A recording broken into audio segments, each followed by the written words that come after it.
Well, it's been quite a journey. Well, that year was a very interesting year. We started probably hoping just to survive. It was rough. It was tough. Everything that could go wrong went wrong. So much change, so many injuries, absentees, young players coming into the mix. You know, we're going to have some dark moments this year. We're in a different space. So I was sitting on the sidelines, biting my nails. It was like a roller coaster. It's all set in stone before the game had started. And to come to relegation. Yes, it was an extremely challenging year. Worry about your own game, not anybody else. Your own fucking game.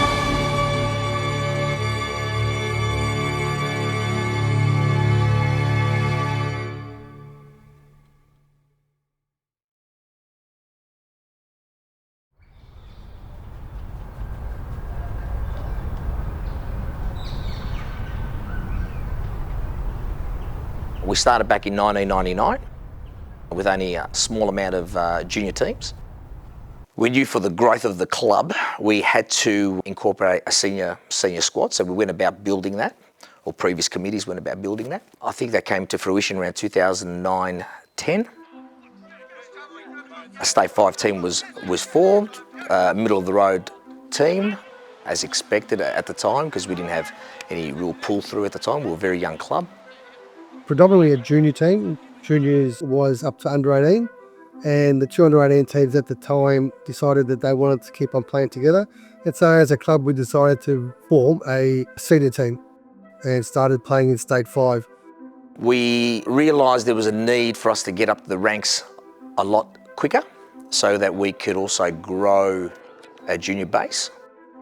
Conversations were held with Fawkner United Blues on a merger, who were a State 1 senior team.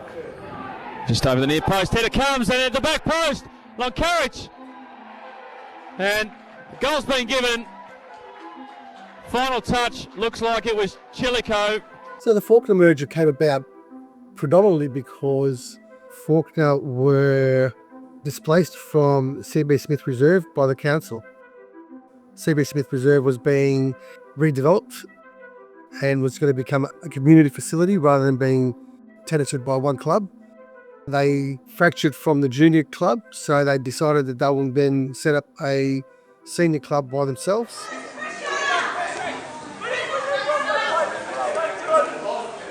So we were approached by a gentleman to see what our interest was in merging with Fawkner Blues. So we decided initially to have some sort of like an association, so they could play out of our venue at Wilson's Reserve.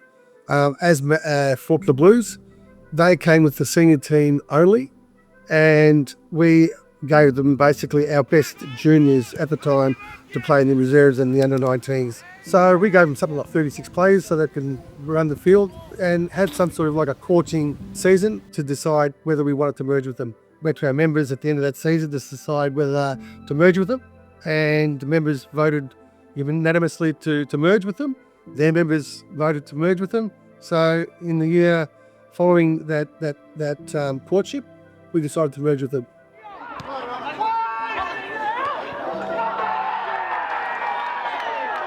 It was a squad predominantly Fawkner players at that stage. Our then coach was Alfredo, who did a good job at galvanising players.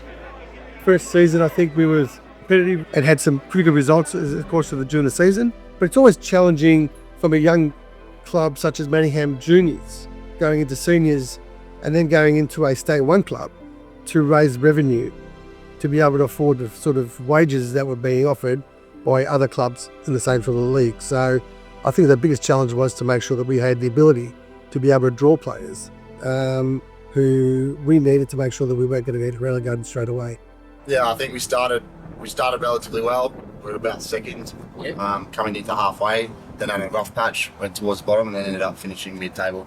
But I think this year we've shown that we can play good football at times, play one touch and move the ball fast, but then on the other side of things, we've also shown that we can match it, playing those scrappy moments. Yeah. I've been involved in Manningham, it was either 2016 or 2015, either 10 or 11 years. The biggest thing that I saw at the time, which was a bit, I'd come from following a club like Oakley, we had a lot of people, a lot of support. So that was the biggest contrast to me. I didn't see many, there was more opposition supporters than the Manningham supporters, let's say. So that was the biggest eye-opener to me, let's put it that way. Well, 2018 was just a crazy year.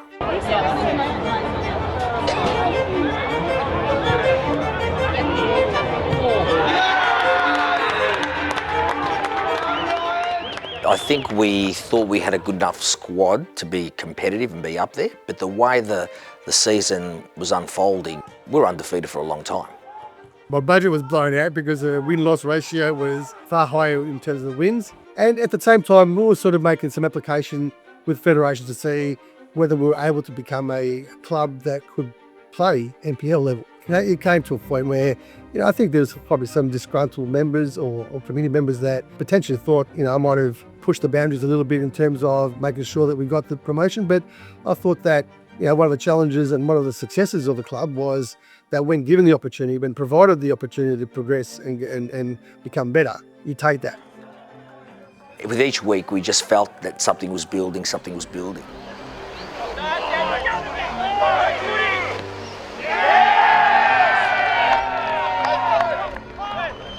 And then it got to, I guess, really late in the season when we knew we couldn't lose. The celebrations were well and truly in full swing because we knew that this little club that started not that long ago is soon to be part of the NPL structure. What's that one? No! What's that two? No! What's that three? Yeah! Are we champions?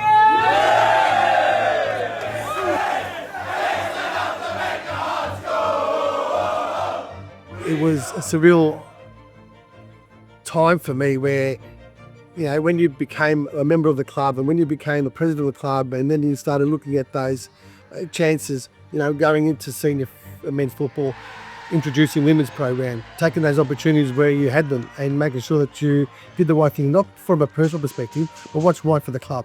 And those decisions were ratified by our promotion. And so it was very, for me, pleasing and gratifying that we got that opportunity to become a BL club. And I don't think we've looked back ever since. What we had to do was just stay in the top, I think it was the top 6 or top 5 to maintain in NPL 2 because they were going to introduce an NPL 3. We were able to do that with some close results. So our journey was well and truly on its way.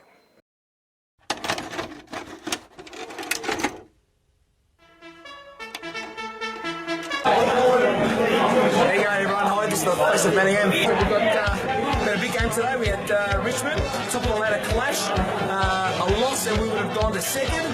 A win, and we've gone 5 points clear. What a great game! I think the way the boys have been training week in, week out, playing week in, week, we've got a solid group that we don't give up. That's our mentality. We got to pick ourselves up and we got to keep going. NPL 2, so we're talking now 2019, so it was a significant jump. It is a long throw, looking for a head. It finds one, can't find a second. And Manningham, from those flick-ons, have opened the scoring here at Lawton Park. Unlike many other clubs in that league, we didn't exactly have the biggest budget. So a lot of clubs had a lot of money to spend on players. They'd been at that level for some time, that level better, so they knew what it took. We went in there with, I guess, a bit of more of a conservative approach, wanting to survive, and we were able to do that. Between that period of 2019 and I guess 2022, which is the pre and post COVID, we really wanted to survive. For Manningham, they currently sit 6th in the NPL 2 Eastern Conference, occupying that oh so precious final place that will secure them a place in the second tier of Victorian football next year. Like I said earlier, we had one of the smallest budgets at the time, so we were always in that bottom part of the ladder, hoping to. And to be honest, if COVID didn't come around in 2020 or 2021, one of those years, we probably would have been relegated. They're clubs that have been around a long time. They've been up in that space for a very long time. I noticed there was a lack of, let's just say, football people, for a better word, that understood how things should be operated. Listening to people It's very easy for clubs to always blame a coach or blame a president. I just always come from a place where we've got a coach, are we supporting the coach rather than just do we get rid of the coach, or the president's not doing a good job, but has the president got the right people around him? Is he getting the support? So I sort of said to Nick, if we're going to go with a coach or get rid of a coach, we want to make sure that that coach is supported in every way before we make a decision, because like anybody, if you get someone to do a job and you don't put the right people around them, you don't support them, they're basically they've got no chance of succeeding. So that's where I sort of saw myself getting involved and helping out, put it that way.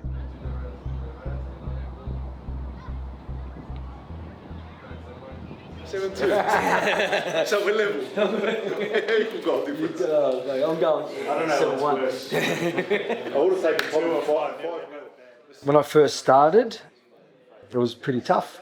It was a year where I inherited some players, a team that I guess weren't doing so well, and that's why they needed a change in the halfway mark of the season. Not to degrade any players, but I just felt that for the standard, not what I expected, and I knew there was a fair bit of work to do. We'd signed some players, brought some players in. They didn't seem to really gel with the rest of the players, and we didn't get that cohesion that we wanted. George was made the coach in the season that Alfredo left, and was provided a fairly tough task. That's basically taken over a club that had a brand new team. Now Alfredo, he was made an offer to go to Whittlesea Rangers, and at the end of that time that he took the players with him, majority of the players that were with him left Manningham. They sort of were loyal to him. It was a rebuild stage. You know, we had to rebuild the team, bring in new players. As a coach, when you come into a new team, you want to implement your style of game, and you know, it was quite different to how the players were used to playing before I came, and that's a challenge in itself. It doesn't matter what players you have, you know, you need to be able to, you know, instill your style on the players and on the team. So that was my first priority, and then obviously you need to sign players that can play that style as well. 2022, yeah, look, it was a typical side that was going through a rebuilding phase. We had some good results and some not so good results. However, the good thing was there were some really ups during that season, and you could see some progress throughout 2022. Doesn't end up as anything more. Very nearly could have. Manningham have got the man advantage. Space available for them. Peters, a little hesitation, the stop and prop, and now the curler! What a goal from Emmanuel Peters! He hasn't seen much of it, the substitute, but that doesn't matter now. He got that chance on the left-hand side, the one he's been waiting for. We managed to survive in 2022, which is our first full year after COVID. Again, survived only just. 2023 comes around, and that's a different year altogether. In swing hard, headed down by Peters, or should I say a goal, and a fantastic save from the goalkeeper, award-winning.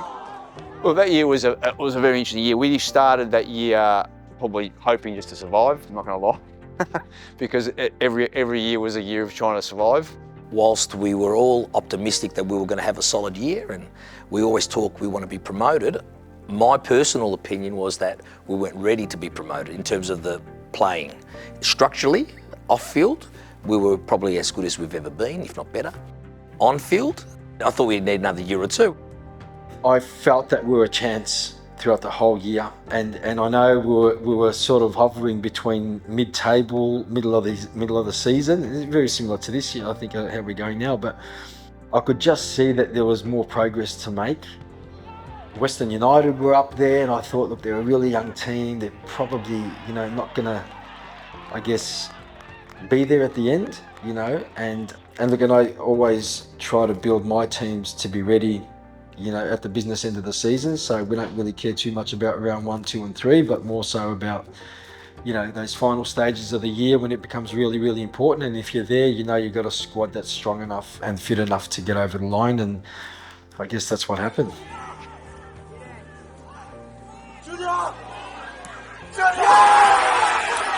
We definitely sort of knew we had some really good, strong characters. Other than the players there, the biggest change was the window in late June, July, where we brought in 3 players who had a massive effect on the team.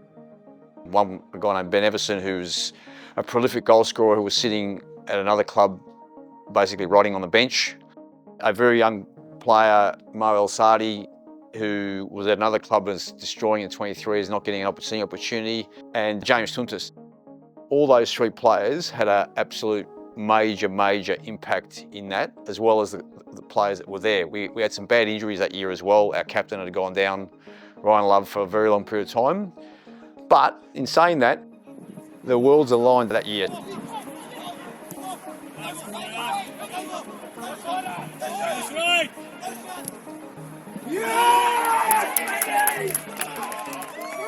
The last 4 or 5 weeks of 2023, like I guess there are greater football heads than me, and the football department and the head coach. They were quite optimistic and thought that we would be very close to getting there.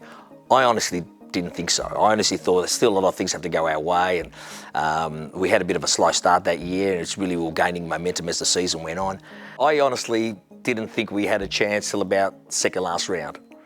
And that's when we started doing a lot of those algorithms where we're talking about, oh geez, if this happens and that happens and we win our last game against Northcote and Bulleen does us a favour and they beat Western United, who was sitting second at the time, if all that happens, then we're promoted. We had to wait till the last game because we were depending on other results. And look, and like any season, unless you're a real runaway leader, you need some, and even the runaway leaders, all over the world, have had some luck throughout the year, whether it be decisions from referees or injuries or whatever it may be. And and we were lucky on the injury department because we had hardly any. So we were a consistent team, playing every week, same squad, not many changes. We had a couple of ins and outs, but compared to some of the other teams, we were really fit and well. And no, unfortunately, I don't think there was a moment. I mean, probably when we got into 2 weeks before that, when we got into the top 4, I thought, hang on, we're a real chance now.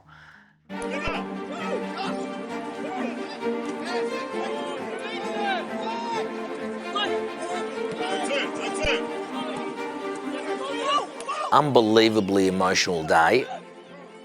We do what we call a president's lunch. And we had Saponi emceeing that day, and we had a few celebrities or ex-footballers come in and have a chat. I was suspended that last game of the season, and I was on the sidelines.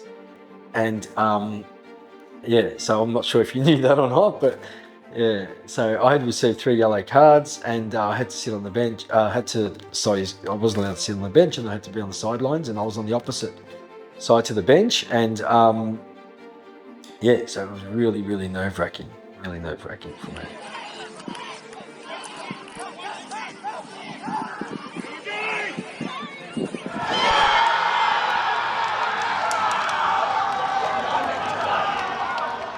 And again, the back of our minds, we knew we had to beat Northcote, but the harder ask was Bulleen to beat Western.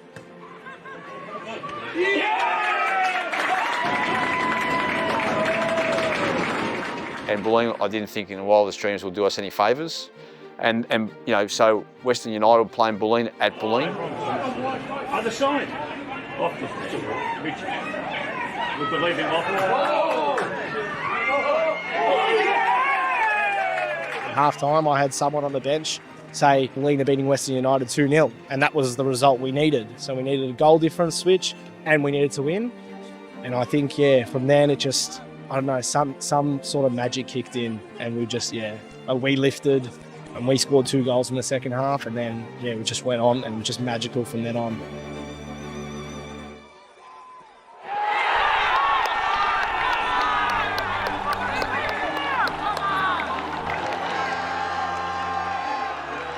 And a big congratulations and welcome to the show, George Karkaletsis. How are you doing tonight, and how are you recovering from those celebrations last night? Just recovering. What a weekend to have a birthday on, eh? Oh, mate. I never told the boys because I thought they might get a little bit too nervous yesterday. And in fact, I was suspended, so I was sitting on the sidelines biting my nails. Oh, it was amazing. It was amazing. I had to ask the referee if I could go on, to go and celebrate with the players, and obviously they allowed me, so. I'm not going to lie to you, there were some tears. There were some tears of joy. A lot of us who've been in and around the club for a long, long time, we just went with the wave. It was just an unbelievable, surreal feeling.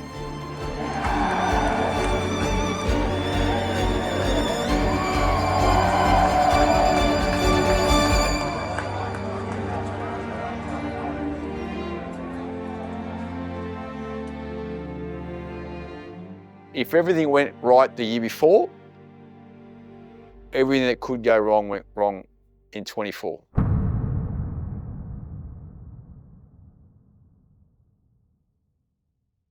...2024, it was rough. It was tough. It's a little pocket of space and he might pull the trigger here. Competition was a different ball game compared to where we came from. All of us collectively didn't realise the magnitude of the jump. So hanging on here for Manningham is imperative. To his left, these are through to Carter. We were absolutely in survival mode from almost the get-go.